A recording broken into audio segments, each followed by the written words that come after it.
benefit from our work before.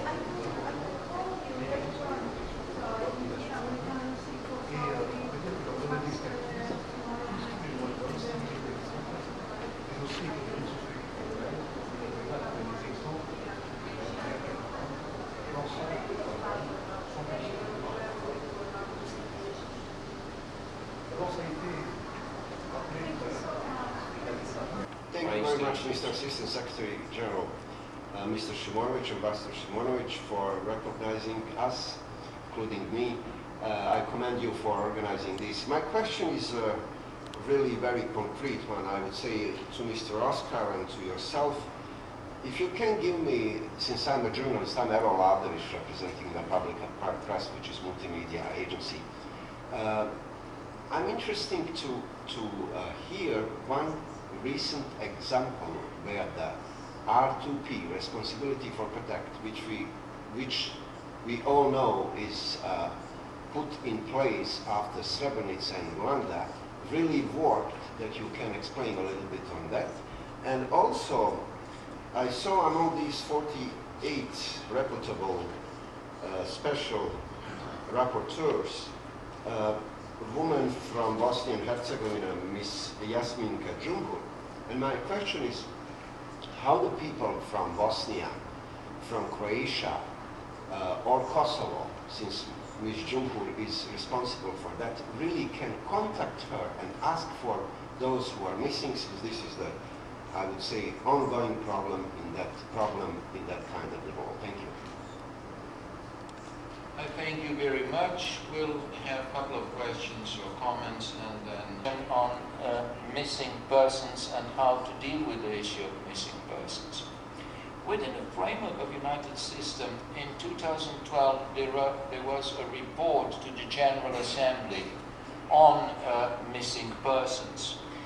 There are, within a framework of human rights instruments, some bodies that are directly or indirectly dealing with missing persons.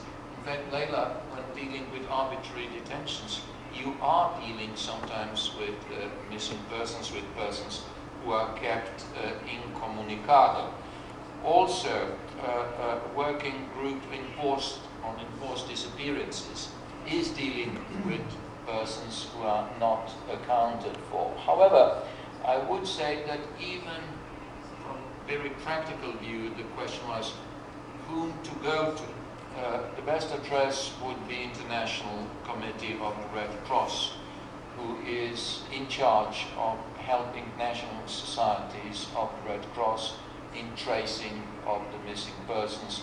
Unfortunately, I had personal experience with that because during conflict in former Yugoslavia, I was representing Croatia in a commission to trace missing persons and mortal remains, which was working under the auspices of the International Committee of the Red Cross.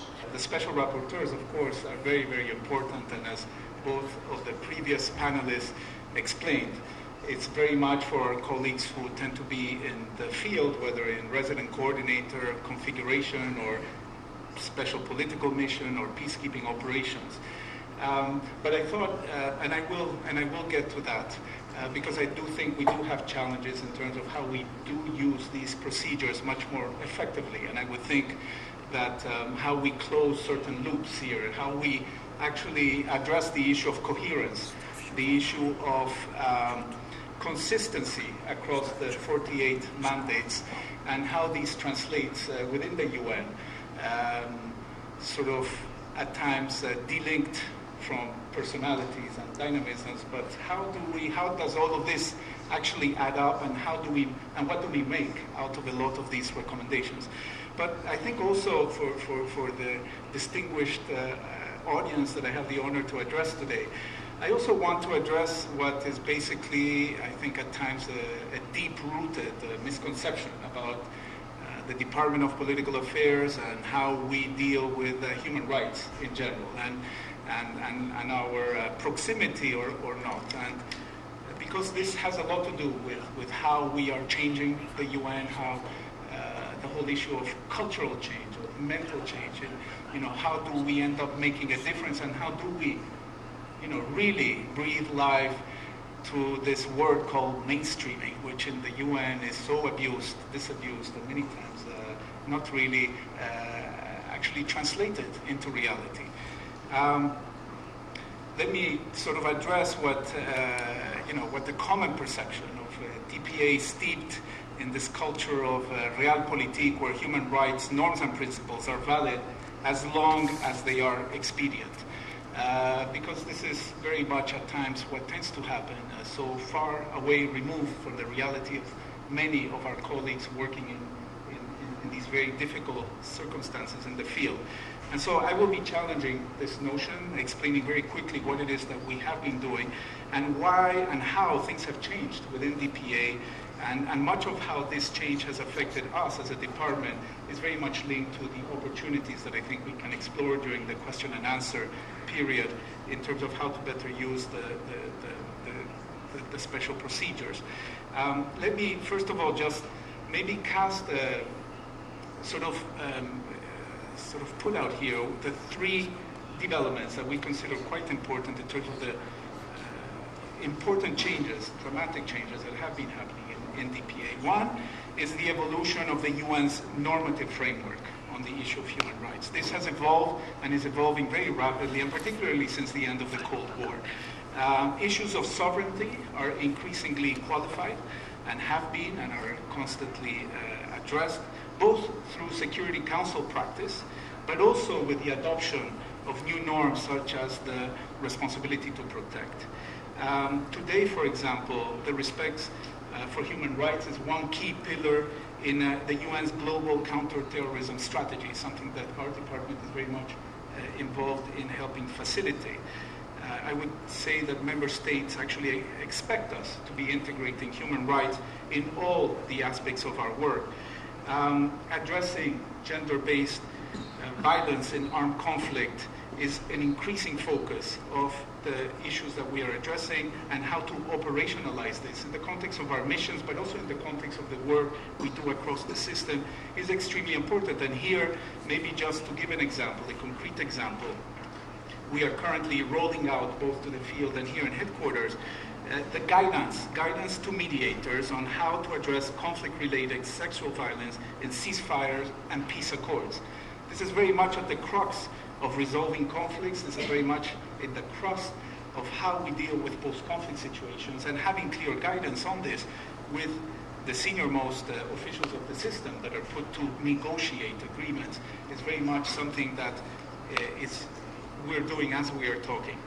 The second is the whole issue of conflict analysis. I mean, the Department of Political Affairs is very much embedded in this aspect of our work, and I would almost say that a lot of the work that we're doing these days is fundamentally based on the reading on human rights and their trajectory in some of the countries and some of the regions that we're operating. And we all know the structural and proximate causes of conflict tend to be a complex mix of multifaceted issues, often involving the political, the social, the economic factors.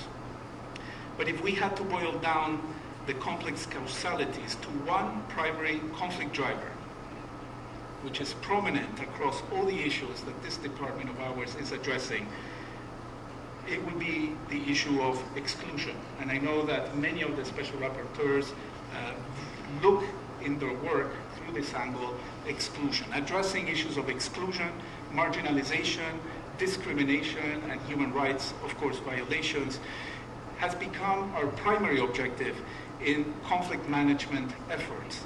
And again, DPA is proactively training many of our officers, not just with OACHR, but special rapporteurs, which we invite to provide specific training so that our conflict analysis tools are better sharpened and better inform the type of proposals that end up going to the General Assembly, Security Council, when issues of mission design is being addressed.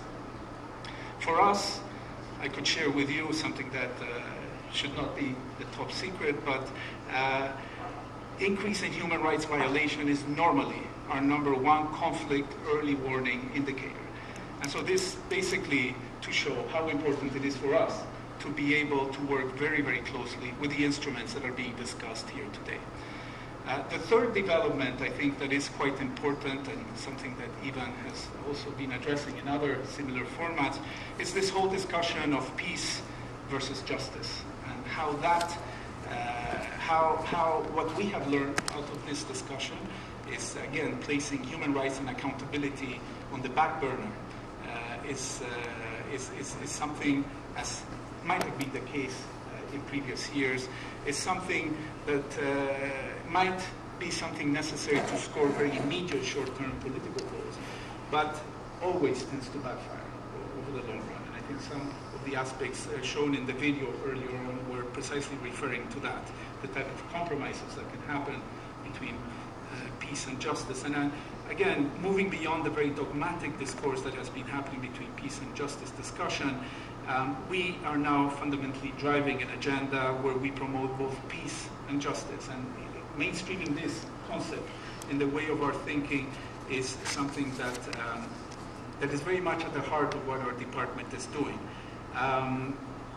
Amnesties for gross violation of human rights are now considered illegal under customary international law.